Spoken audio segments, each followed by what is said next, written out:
बहुत समय पहले की बात है। राघवपुर नाम का एक शांत और सुंदर गांव था।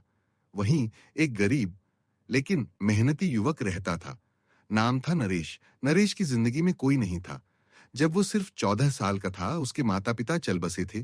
तब से नरेश गांव के ढाबों में बर्तन धोकर जैसे तैसे अपना गुजारा करता था।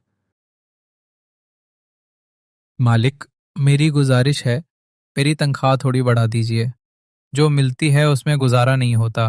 क्या बे, जुबान चलाने लगा है? 2-4 थाली धोता है और अब ज्यादा पैसे चाहिए? 50 रुपए महीने से ज्यादा नहीं दूंगा।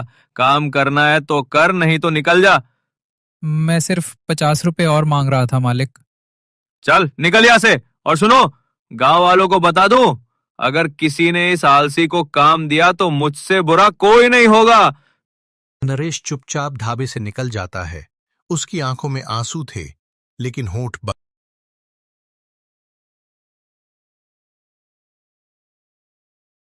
अजय भैया, 1 किलो चावल उधार दे दो।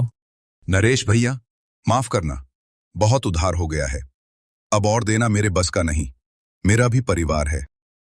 ठीक है भैया, आज आखिरी बार दे दो, कल से उधार नहीं मांगूंगा। अजय चावल दे देता है और नरेश वापस अपनी टूटी फूटी झोपड़ी में लौट जाता है। कई दिनों तक भूखा रहने के बाद वो जंगल की ओर निकल पड़ता है, लेकिन पूरा जंगल छानने के बाद भी उसे कुछ खाने को नहीं मिलता। हे भगवान, अब क्या करूं? मेरे पास ना खाना है, ना पैसा, ना कोई सहारा।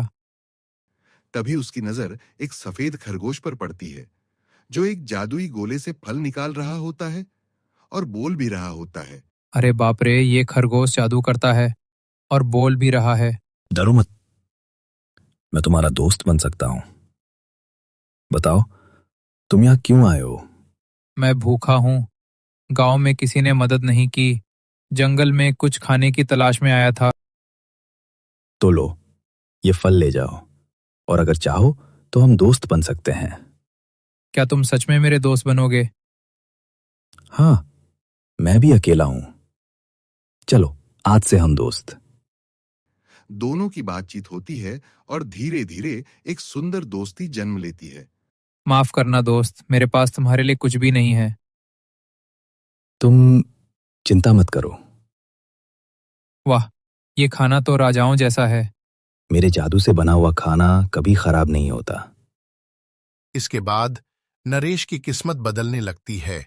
नरेश अब बड़ा बंगला बनवाता है, व्यापार करता है। हर जरूरत में खरगोश उसका साथ देता है। लेकिन गांव के लालची ढाबा मालिक को उसकी तरक्की हजम नहीं होती। वो एक रात चुपके से खरगोश को चुरा लेता है। चुपचाप मेरे लिए सोना निकाल, वरना जान ले दूंगा। मेरा जादू सिर्फ अच्छे लोगों के लिए है, तुम जैसे लालची इंसान के लिए नहीं। और जब वो जादू नहीं करता तो उसे मार देता है। नरेश अगली सुबह जब खरगोश को नहीं पाता तो रोते रोते उसे खोजने जंगल चला जाता है।